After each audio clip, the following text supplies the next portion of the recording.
Yes, hello everyone, and welcome to United Sauce and Wingers. I'm Dominic. This is the match preview in just 15 minutes as we look to take on Fulham tomorrow night to keep our run going. We need to do this. Tune in. Let's do this. Let's go.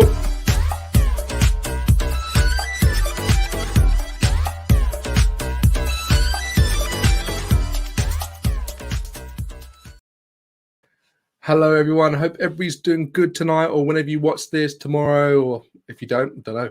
But I hope everybody's good. Let's talk about Fulham. This is a massive, massive game tomorrow. I know I say every game's massive. I've got to say it because Manchester United, right? What game isn't important? You know what I mean? It's like saying what food's not tasty. Well, there's a couple of food that's not tasty. But anyway, in this video, guys, we're going to look at the game. I'm going to show you my team lineups. I'm going to show you the tactics, all in just a lovely 15 minutes. It's like cooking one of those quick 15-minute dishes. Do you know what I mean? You don't need to overcook it. Let's do this in 15 minutes, guys. Let's show you how we can beat Fulham. It's going to be a good one. Don't forget to subscribe if you're new. Like the video, really helps. And I'm actually keeping an eye on the results. So we can see that West Ham won 2-1 against West Brom. That's a massive result for them. And we've got a huge game at 8:15. You know who I'm rooting for. And actually, who am I rooting for? Nah, I'm rooting for Leicester City. I say it because Chelsea have spent too much money. If they keep losing, it's farcical. It's farcical if they keep losing. So Leicester City, just beat them, please. And if Werner scores a goal, wow, honestly, that's Christmas come early. But look, let's get straight into the game tomorrow. Guys, I'm excited about this game. We've gone through a little bit of a weird time at the moment where we're like, oh, can we beat teams and so forth? And we should have beat Liverpool. Check out my match reaction for Liverpool game as well. I really had loads of good guests on there, and we went into the depths of it. Also, my previous video when we talked about Bruno Fernandes, the curious case of Bruno Fernandes. Look, I love the guy, and I explained everything on there and what we should expect from him. But from this game, Fulham, right? Let's go straight into this Fulham game. How do we beat this team?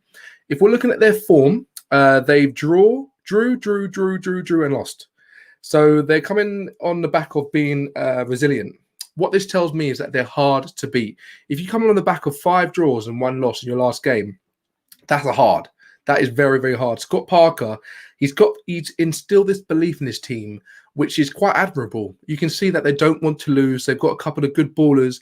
Even though they went down to 10 men against Chelsea, they kept going and they kept playing good ball. And I can see all across Twitter, people were saying, oh, this might be a tough game. Don't care. We're getting the 3 points. We know how to beat lower teams now. It's the big teams we can't seem to beat. We keep drawing. We lost to Arsenal, but we can beat the lower teams. If you're looking at our form in the Premier League, we are looking at we've drew 1-1-1 and drew. So we haven't lost any games in the last 6 games in the Premier League, which is fantastic. We can beat the smaller teams, and I don't see Fulham as a problem in the slightest. The Fulham are not a danger to us. 100%. What's going on, Malvin? Can't wait for this game. Is this Premier League or Cup? Premier League, man. Premier League. Fulham are nowhere near that Cup stupidness.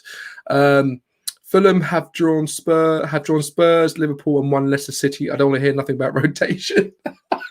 Carl, you're going to be quite surprised with my team lineup then, mate, because I've gone a little bit off. You know what? It's not even off. I've just gone with a team that I know can still beat Fulham. We can't think that we can play the same likes. We have to play the same likes that we'll play Liverpool or Man City. We don't need to play that same team. This is Fulham. I know they're a tough and unpredictable team, and they're resilient because they've got 5 draws and only lost their last game with 10 men. They probably would have won it against Chelsea, but it's still Fulham. So I'm going to tell you my team lineup and what I think we should play. If you see all my previous match previews, I get it quite right. Ollie and me, we go way back. So he seems to be, Evie's watching my channel, even though it's got like 250 subscribers. It's growing, hopefully. Or we're just so in sync. You know what? It's just how it rolls. But for me, this is Fulham. I know we've got Carl's saying here, oh, we can't do rotation. We can't rotation. But for me, look, it's Fulham. It's Fulham, guys. Look, if we look at the people that we should look out for, I always like to look at what are they about? Who should we look out for? Look, we can see that Lookman is a baller. He wouldn't make Man United starting 11. No way. I'm closer to making that starting 11. I'm being extra. But Lookman is very good. He's a very good player. He will try to cause us panic. And this is why when you see my lineup in a minute, you'll know why I've picked these two centre-backs, and I hope you agree with me. If you don't, let me know, get in the comments, and let's just talk about it. But I'm thinking about Lookman. I'm thinking about the mentality that Scott Parker has put into Fulham is huge. They do not want to lose. 5 draws and 1 loss. That is good for a team that's just been promoted. So we need to be really wary of that. Solskjaer's come out and said that we haven't really got a lot of injuries. It's only Brandon Williams, Phil Jones. This whole thing that Phil Jones is injured. Why isn't we even keep him on the injured list? He doesn't play for our club, basically.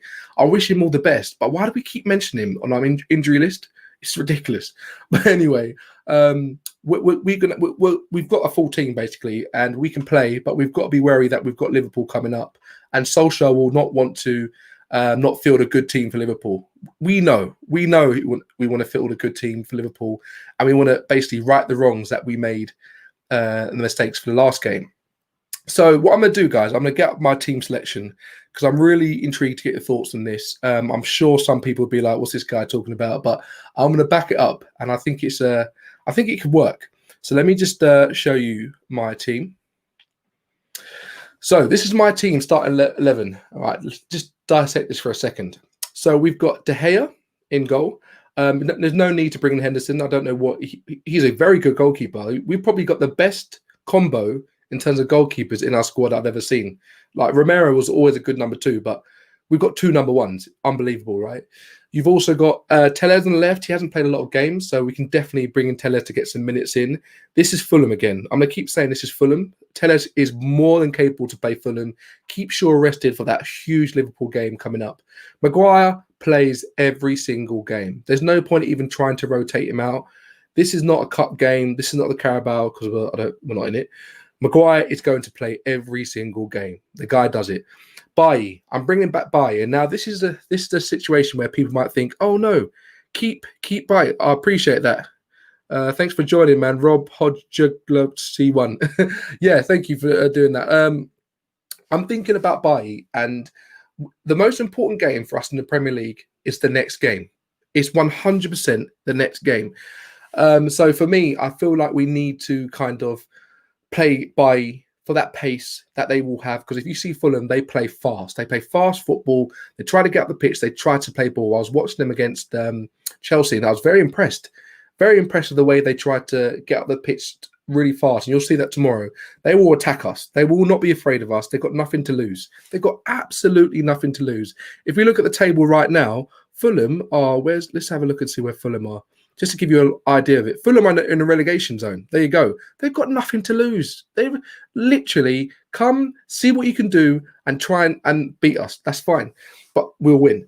So I've got Bailly there. We need that pace. We need to get him match ready, and he can play against Liverpool. There's no problem there if he plays really good tomorrow, and I know he will. AWB, obviously, we've got no one else. Brandon Williams is injured. Laird's on loan, playing for MK Dons against Fleetwood Town as we speak, I believe. And Dallo, probably our most promising right back, is on loan. People keep saying, oh, bring him back. Look, people sometimes play better when they go on loan. Let him get better, get some minutes, and if he's good, we'll bring him back. There's no worries there. It's all good. I'm really relaxed about that. Then we go into midfield. I'm very happy with Pogba and Matic there. Pogba and Matic have played together like that. Matic will hold, and Pogba will be the conductor like the orchestra, just saying, give me the high note, give me the strings, give me the piano, drums, hold 1 second, now come in. That's what Pogba will be doing. He'll be the conductor, and he's he's on form. You don't drop Pogba. I know some people will say, oh, give him a break, but I don't think we need to. We can take him off at half-time or 60, 70 minutes if we're comfortably winning. Then we've got Rashford. People say give Rashford a break. He's mentally drained. For me, I feel like we need to play Rashford into form. He's okay now. He's recovered from his injury.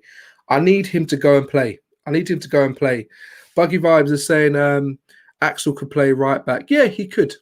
But for me, I know that looking at Fulham, they're dangerous. We need AWB to watch those runners, and he's a really good one-on-one. So Van der Beek, I think this is a game for him. Something's telling me that Van der Beek is going to start this game.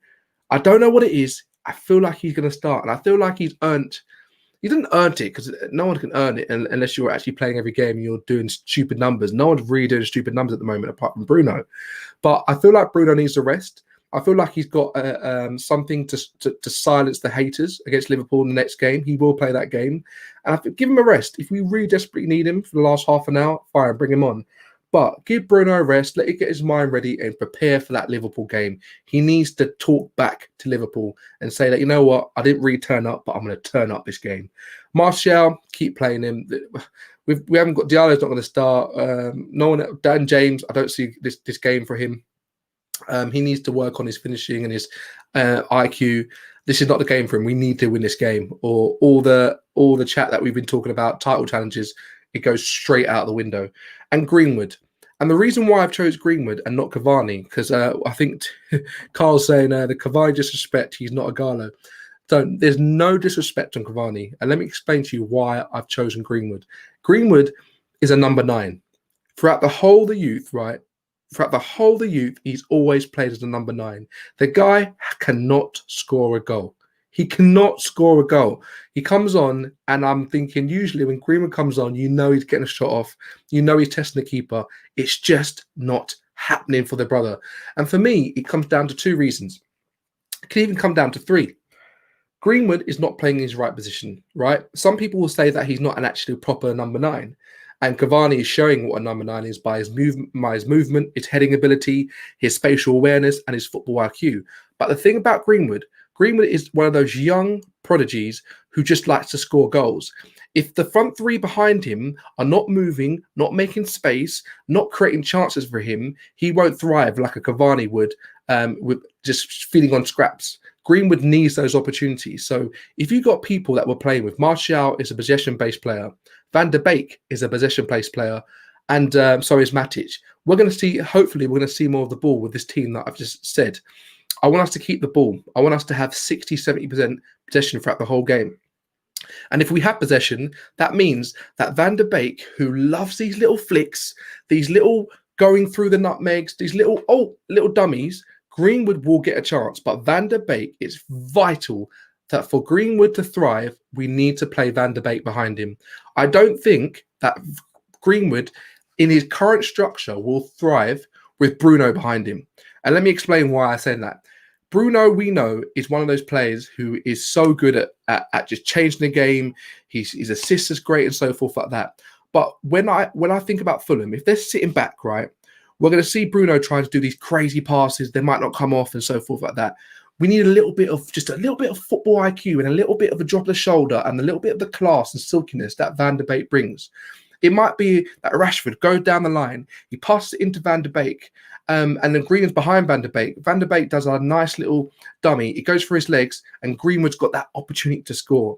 Look, if it doesn't work with Greenwood, fine. We bring Cavani. There's no problem. But remember, guys, we're playing a relegation team. We do not have to be like, oh my gosh, we have to play our bestest, westest team. What is our bestest team? Do you know what I mean?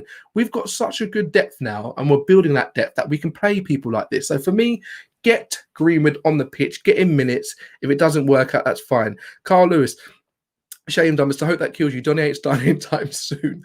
Ollie said in his press conference about Bruno don't need a rest. Carl, don't trust whatever Ollie says. Trust me, Ollie will say whatever he wants to say, but he's ruthless. He'll say all this nonsense and he won't mean it. For me, Bruno could easily not start, and Ollie used to say, well, I didn't say he's not going to start. Do you know what I mean? One of those ones. So don't worry about that one, guys. For me, it's a situation where we can beat Fulham. It's the perfect game to play players that haven't played of class. Donny's going to want to prove a point. If he's got Greenwood up there, that usually Greenwood will get a shot on target if he's in a good position. This is the perfect game for him to play. This is Fulham. We're in a situation where we keep saying to ourselves, oh no, we just need to smash teams. Again, I don't expect us to go there and 5-6-0. We don't need to. This is a different season, guys. It's a different season. We just need to go there and get the win. For me, I'm saying for a match prediction, and let me just get this right. 1 second, just Sufan saying, what's going on, brother? Would you like to try and Fred and Pogba in the pivot? I think it works either ways. You could easily play Fred and Pogba tomorrow. Easily. You wouldn't keep the ball as much because Matic brings that possession, but you could play Fred 100%. So for me, for score prediction, for your 15-minute preview, I'm going to say 3-0 Manchester United. We're getting the points. We move on to Liverpool and we smash them. Guys, thank you so much. Watch my previous videos on Bruno and the curious case of Bruno Fernandes. We completely debunked the myth. Watch the match reaction of Liverpool. And tomorrow I'll be back for the match preview. We'll look at the teams and we'll be the match reaction after the Fulham game when we win. So check out that tomorrow. We'll be live straight after the game. Guys, I love you guys. Thank you so much for everything you're supporting the channel and being with us. Keep it real. A-Town down. Peace.